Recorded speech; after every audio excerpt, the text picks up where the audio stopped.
Hello student. आज atomic structure यानी कि परमाणु संरचना का दूसरा क्लास है। मैं कल एक क्लास लिया था जिसमें मैं आपको बताया था इलेक्ट्रॉन के बारे में और उसके तत्वों के बारे में, तमाम चीज़ों के बारे में मैंने चर्चा किया था। आज उसका दूसरा क्लास है, तो मैं एक छोटी सी नियम लेकर बोर्ड पर लिख चुका हूँ।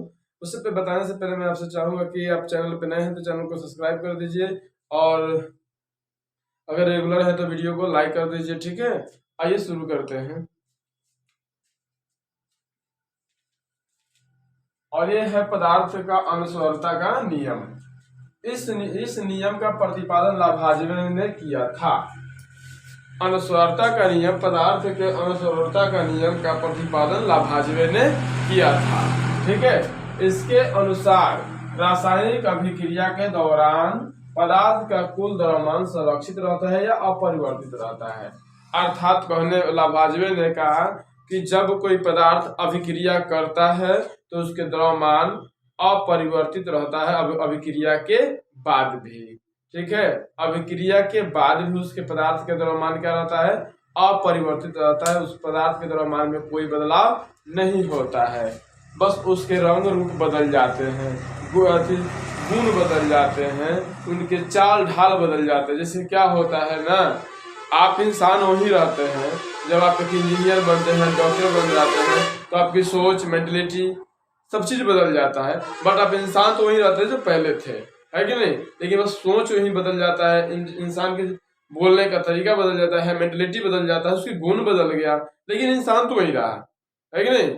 इसलिए ये अभिक्रिया भी कहता है कि जब कोई पदार्थ अनुस्वारता के नियम के अनुसार कहता है, लाभार्जन ने बोले कि जब कोई पदार्थ अभिक्रिया करता है तो अभिक्रिया के दौरान अभिक्रिया तो कर लेते हैं, नया पदार्थ बन तो जाते हैं, लेकिन उनका द्रव्यमान हमेशा सेम रहता है। ठीक है, जैसे देखोगे यहाँ पे देखो, जैसे मान लीजिए यह ए है और प्लस बी है, तो इसने अभिक्रिया कर लिया तो बन गया सी प्लस डी, यानी कि इसके गुण से ये गुण हमेशा सेम नहीं रहता है। इसको इधर को बोलते हैं प्रतिकारक, प्रतिकारक, और इधर को प्रतिफल बोलते हैं, प्रतिफल बोलते हैं।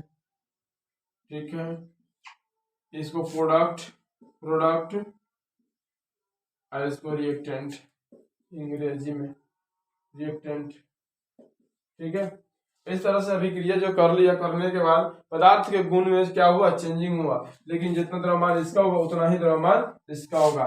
मास दोनों का सेम होगा, मास सेम होगा, इधर मास दोनों के क्या होगा? सेम होगा।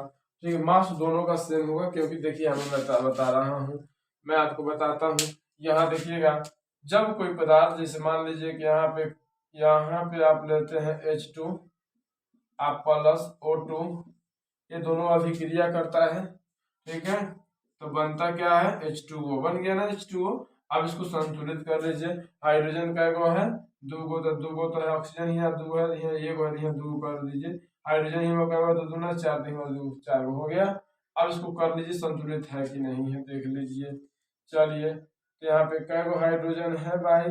दूगो, एगो हाइड्रोजन का द्रव्यमान नहीं, चार गो हाइड्रोजन है, तो यहाँ चार लिख देते हैं। और एगो हाइड्रोजन क्या है? एक हाइड्रोजन में दो हाइड्रोजन, तो दो यहाँ पे लिख देते हैं। और एक हाइड्रोजन का द्रव्यमान कितना होता है? एक होता है। चार हाइड्रोजन तो चार लिख दिए, लेकिन एक हाइड्रोजन का द्रव्यमान कितना होता है? एक। तो यहाँ पे क्या ऑक्सीजन है? दो गो, तो यहाँ दो लिख देंगे। और एक ऑक्सीजन का द्रव्यमान कितना होता है? 16।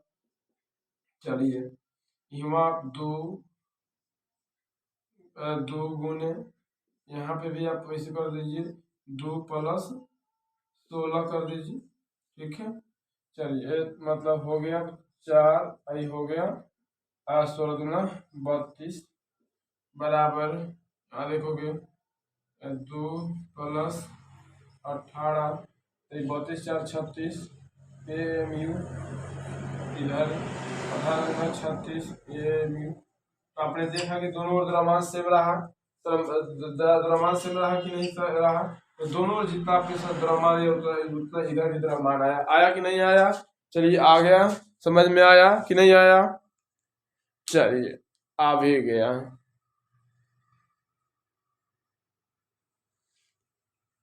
ठीक है, तो आपको ये समझ में आया। एक और अभिक्रिया लेकर हम दिखा देते हैं आपको, ताकि आपकी डाउट्स क्लियर हो जाए। अब देखिए, मान लीजिए यहाँ पे क्या है, SO3 है।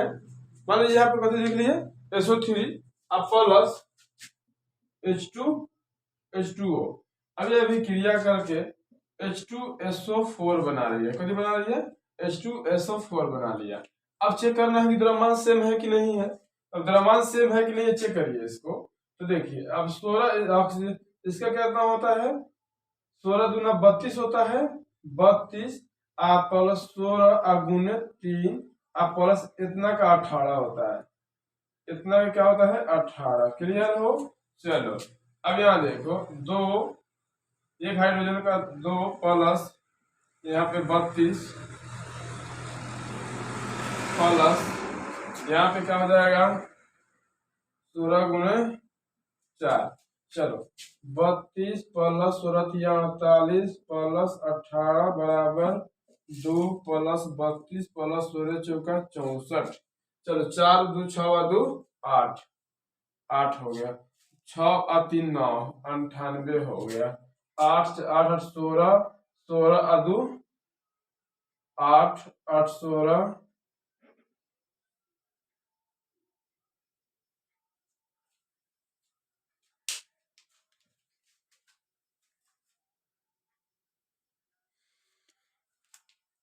8 8 16 2 18 के 8 1 1 1 4 5 3 8 1 9 AMU AMU।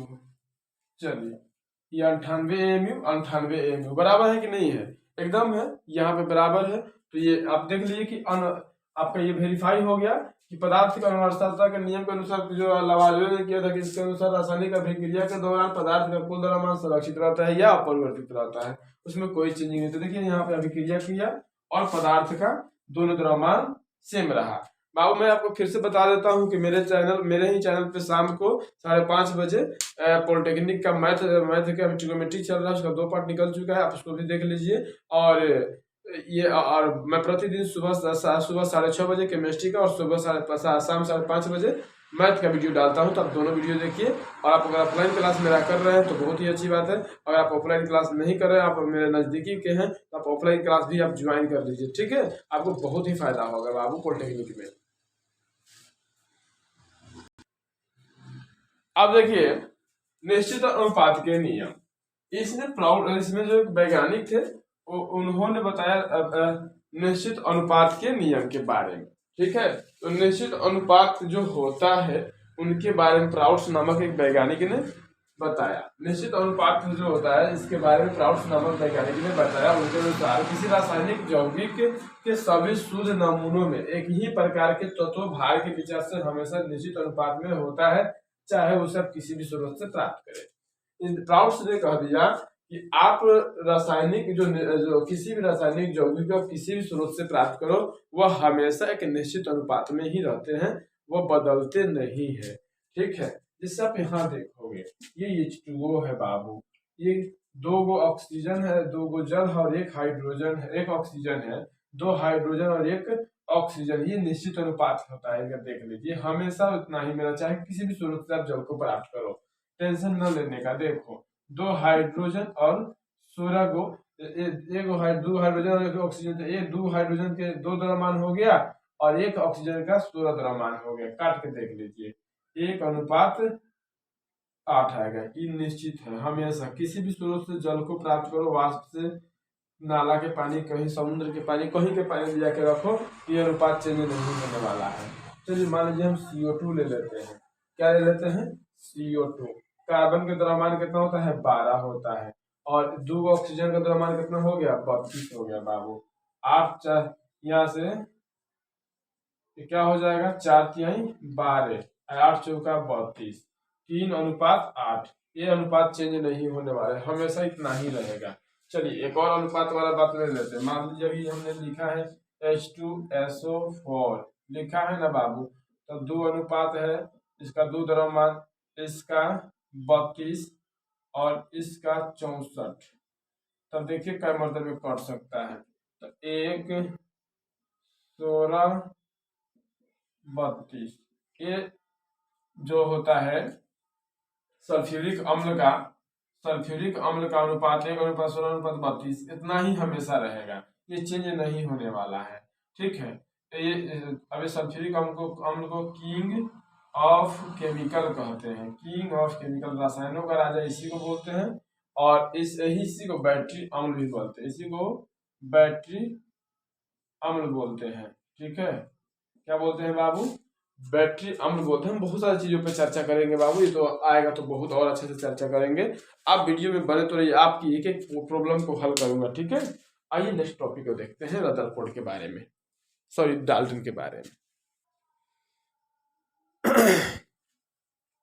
डाल्टन के अनुसार, अब मैंने बताया आपको कि डाल्टन के बारे में पढ़ना है, तो डाल्टन के अनुसार देखते हैं डाल्टन ने परमाणु के बारे में क्या सोचा। तो डाल्टन ने परमाणु के बारे में क्या सोचा, देखिए। डाल्टन कहते हैं कि सभी पदार्थ अत्यंत सूक्ष्म कणों से बने होते हैं, अर्थात इन्होंने कहा कि दुनिया की जितनी भी ब्रह्मांड में जितनी भी वस्तुएं हैं वो सब अत्यंत सूक्ष्म कणों से बने होते हैं।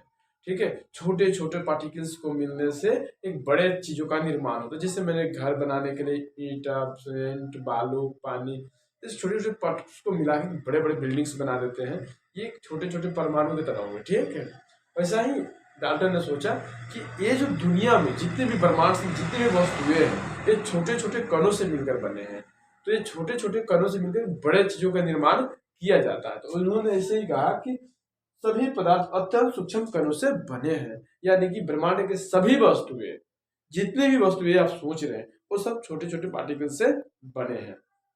ठीक है, अब कह रहा है कि इससे तोड़ा या खंडित नहीं किया जा सकता है। डाल्टन ने बताया कि पदार्थ को परमाणु को तोड़ा या खंडित नहीं किया जा सकता है। ये डाल्टन महोदय ने बताया कि इसको किसी भी विधि से तोड़ा नहीं जाता, उस सूक्ष्म कण को इतना छोटा होता है कि आप उसको तोड़ नहीं सकते हैं। चलिए तीसरा देखते हैं। उन्होंने कहा रासायनिक अभिक्रिया में परमाणु का ना तो निर्माण किया जाता है और ना ही इसका नाश किया जाता है, उसे एक रूप से दूसरे रूप में बदला जाता है। आपने भी देखा, जैसे देखो बाबू, इसका H2+O2 होता है, इसके यहाँ पे क्या बना, H2O बना। ये देखिए इसका द्रव्यमान भी आपने देखा था, इधर 18 तो इधर भी 18, इधर भी 18 था। अब इसको संतुलित किए थे, इधर भी दूसरे तो इधर भी दूसरे तो 36 हो गया था, ये 36 हो गया था, तो ये भी 18 में 36 हो गया था। यानी कि जैसे जिसके द्रव्यमान में कोई परिवर्तन आ रहा है, रासायनिक अभिक्रिया में परमाणु का तो निर्माण होता है। देखिए कोई परमाणु का निर्माण नहीं हुआ, बस एक रूप से दूसरे रूप में बदला जाता है। अब यहाँ पे हाइड्रोजन में थे, ये ऑक्सीजन का, इसका दोनों का गुण अलग होता है और इसका गुण नेचर अलग होता है, ये लिक्विड हो जाता है। दोनों अभिक्रिया कर लेते हैं तो बन जाता है, द्रव बन जाता है। तो द्रव जस्ट लाइक पीने का काम में आ जाता है। ऑक्सीजन, हाइड्रोजन तो एक बहुत ही बड़ा गैस है और ऑक्सीजन गैस जो होता है आप उसको सांस लेने में काम करते हैं, लेकिन जब ये दोनों अभिक्रिया कर लेता है तो आप इसका जल बन जाता है, इसका पीने में हम लोग इस्तेमाल करते हैं। अर्थात इसका गुण अलग था और इसका गुण अलग था, लेकिन द्रव्यमान दोनों का कथी हो गया, सेम ही है। ठीक है, तो इस तरह से आपने देखा कि ये भी ना तो निर्माण किया जाता है ना उसका नाश किया जाता है, केवल एक रूप से दूसरे रूप में बदला जाता है। नेक्स्ट देखिए यहाँ पे 4 नंबर, किसी तत्व के सभी परमाणु समान होते हैं, अर्थात कहने का मतलब कह रहा है कि किसी भी तत्व के सभी परमाणु समान होते हैं। किसी भी तत्वों के सभी परमाणु क्या होता है बाबू, समान होता है। उसको मतलब उसके आकृति आयतन दोनों सेम होते हैं। ये मतलब जो आकृति और आयतन दोनों क्या होता है, सेम होता है, उसको बदला नहीं जाता है। ठीक है, एकदम सेम होते हैं। ठीक है, अर्थात इनके जो होता है ये जब ये दोनों चीजें इनके सेम होते हैं, द्रव्यमान भी इनके सेम होता है, आकार और आयतन भी दोनों सेम होता है। ठीक है, आगे देखिए। अब डाल्टन ने एक परिभाषा दिया परमाणु के बारे में। डाल्टन ने परमाणु के बारे में परिभाषा दिया। उनकी परिभाषा इस तरह से देखिए, किसी भी तत्व का वह छोटा से छोटे कण, किसी भी तत्व का वह छोटे से छोटे कण अविभाज्य कण का है जो रासायनिक अभिक्रिया में भाग लेता है, परमाणु कहलाता है। कह रहा है कि वैसे पदार्थ जो अभिक्रिया में भाग ले लेता है उसे हम कथी कहते हैं, परमाणु कहते हैं। ये अविभाज्य कण है, छोटा से छोटा कण, इसको तोड़ा नहीं जा सकता है, खंडित नहीं किया जा सकता है, उसे हम कथी कहते हैं बाबू, परमाणु कहते हैं। डाल्टन के अनुसार वैसे कहे कि परमाणु का पदार्थ का वह छोटे से छोटे कण जो अभिक्रिया में भाग ले सकता है, जिसे तोड़े या खंडित नहीं किया जाता, उसे कथी कह सकते हैं हम, परमाणु कहते हैं। तो डाल्टन महोदय ने इस तरह से परमाणु के सिद्धांतों के बारे में, परमाणु की संरचना के बारे में बताया। देखिए नेक्स्ट टॉपिक,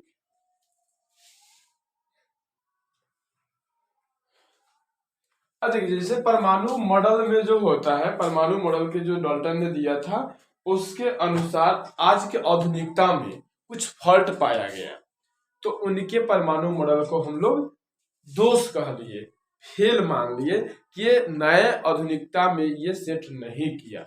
जैसे देखो, जब कोई भी चीजें फेल तब करती है जब उसके आधुनिकता का खोज, उसके नए चीजों का खोज हो जाता है और वो पुराने वाले नए पे सूट नहीं करता है, तब उसको हम लोग फेल या उसमें दोष घोषित कर देते हैं। ठीक है, उसी तरह से डाल्टन के परमाणु मॉडल जो दिए, उन्होंने परमाणु के बारे में समझाया, बहुत हद तक अच्छा किए, लेकिन कुछ ऐसे नियम्स भी उनके थे, उनके रूल्स थे जो आज की आधुनिकता में सेट नहीं किया, तो उसे हम लोग दोष के रूप में देख लिए। तो देखिए परमाणु मॉडल के दोष के रूप में क्या है। तो डाल्टन ने कहा कि परमाणु को नहीं तोड़ा जा सकता है, परंतु आज के आधुनिक युग में इसे प्रमाणित हो चुका है कि परमाणु को छोटे छोटे कणों में तोड़ा जा सकता है, जैसे इलेक्ट्रॉन, प्रोटॉन और न्यूट्रॉन को तोड़ा गया है। इनको 3 रूपों में तोड़ा गया। तो यहाँ भी अब परमाणु, उन्होंने कहा कि परमाणु मॉडल में कहा कि परमाणु एक अविभाज्य कण है, से छोटे, इसको तोड़ा नहीं जा सकता या खंडित नहीं किया जा सकता है। लेकिन जब आधुनिकता आया, जब परमाणित नया युग आया, तो ये भी प्रमाणित हो गया कि परमाणु को तोड़ा जा सकता है, और इन्होंने तोड़कर हम इसके कर प्राप्त किए, इलेक्ट्रॉन, प्रोटॉन तथा न्यूट्रॉन में तोड़ दिए इसको। ठीक है, नेक्स्ट देखिए इन्होंने क्या कहा। सभी तत्वों के परमाणु द्रव्यमान समान होते हैं, ठीक है, लेकिन आज के डेट में विभिन्न द्रव्यमान वाले होते हैं, जिन्हें हम समस्थानिक कहते हैं। मतलब उन्होंने कहा कि सभी परमाणु के द्रव्यमान समान होते हैं, लेकिन जैसे ही दुनिया बढ़ा तो समस्थानिक का खोज हो गया। किसका खोज हो गया? समस्थानिक का खोज हो गया। उसका द्रव्यमान अपने ही तत्वों के द्रव्यमान से भिन्न होता है। जैसे आपने पढ़ा होगा C12, तो C14 भी तो आपने पढ़ा है, 14 कार्बन डेटिंग ये भी तो पढ़ा होगा। ये C12 परमाणु का द्रव्यमान है, लेकिन इसी में C14 हुआ कि नहीं? ठीक है, तो इस तरह से अलग अलग चीजों का निर्माण हुआ, जिसके कारण यहाँ पे डाल्टन के परमाणु सिद्धांत ब्रोकन यहाँ पे कर जाता है। चलिए तीसरा नंबर देखते हैं। कह रहा है चारकोल, हीरा, ग्रेफाइट के सभी कार्बन के बने होते हैं। अब उनके गुण जो बताए थे, कि सभी तत्वों के परमाणु, एक तत्व के परमाणु के गुण समान होते हैं, लेकिन उन्हीं के तत्वों में, जैसे देखिए यहाँ पे कह रहा है कि हीरा, ग्रेफाइट, हीरा, चारकोल, हीरा, ग्रेफाइट, ये सभी कार्बन के बने होते हैं। बात सही है, परंतु ये तीनों का गुण अलग अलग होता है। यहाँ भी समझाने में असफल रह गए कौन? डाल्टन महोदय। क्यों? अब देखिए चारकोल बहुत ही होता है नरम, ग्रेफाइट भी बहुत ही नरम होता है, ये विद्युत का सुचालक होता है, विद्युत का दोनों सुचालक होता है। हीरा काफी कठोर होता है, ठीक है, ये दोनों मटमैला होता है, लेकिन हीरा काफी ज्यादा चमकीला होता है कि नहीं होता है? तो आप इससे गुण से भी हमें पता चल रहा है कि गुण भी समान नहीं होते हैं, तत्व के गुण भी समान नहीं होते हैं, अर्थात डाल्टन ने यहाँ पे भी फेल कर गया। ठीक है, तो इस तरह से हमने डाल्टन के तमाम चीजों के बारे में पढ़ा। हम लोग अब नेक्स्ट टॉपिक में, नेक्स्ट क्लास में नेक्स्ट टॉपिक देखेंगे। तब तक मैं आपसे 3 चीज चाहता हूँ। अगर आप चैनल पे नए हैं तो चैनल को सब्सक्राइब करिए, वीडियो को शेयर कर दीजिए, और वीडियो पसंद आया हो तो लाइक करिए और इसे अन्य ग्रुपों में भेज दीजिए। ठीक है, तब तक के लिए बाय। ठीक है।